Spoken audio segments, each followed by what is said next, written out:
सभी अतिथिगण, अभिभावक, छात्र छात्राएं,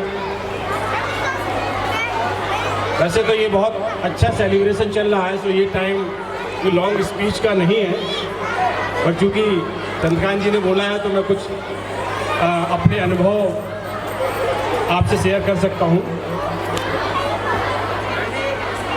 वैसे तो मुझे कई स्कूल्स में, कई विद्यालयों में ये मौका मिला, लेकिन पता नहीं क्यों यहाँ हमको कुछ ज़्यादा अपना सा फील हो रहा है, क्योंकि शायद मेरी बिलोंगिंगनेस और मेरी जो अपब्रिंगिंग है वो कुछ इसी तरह से हुई है। हम अपने आप को इसमें कहीं ना कहीं खोज पा रहे हैं। हमें लग रहा है कि हम भी शायद एक, चूँकि गांव का स्कूल था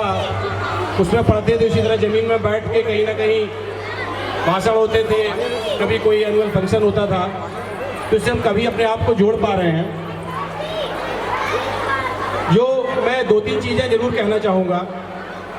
पहली चीज़ ये है कि बच्चों को वैल्यूज जरूर सिखाएं, और जो यहाँ पे खास तौर से माताएं बैठी हैं, मेरा उनसे उनकी बहुत बड़ी जिम्मेदारी है। मैं ये कह सकता हूँ कि सबसे बड़ी भूमिका अगर मेरे जीवन में यहाँ तक आने में किसी ने निभाई है तो मेरी माँ ने निभाई है, क्योंकि माँ ही एक ऐसी चीज़ होती है, जब बच्चा सब कुछ, जब भी झूठ बोल रहा होता है, कोई ना कोई गलती करके आता है, तो सबसे पहले माँ होती है, वो समझ जाती है कि इसने गलती की है या इसने ये झूठ बोला है। भगवान ने उसको कुछ ना कुछ ऐसी विलक्षण बुद्धि जरूर दी है कि जब बच्चा घर में आके झूठ बोलता है या वो कोई गलत काम करके आता है, तो माँ सबसे पहले समझ जाती है। तो माँ की ये जिम्मेदारी बहुत जरूर बनती है, आवश्यक रूप से बनती है कि माँ जो है उस बच्चे को, हो सकता है कि उस समय ना टोकें,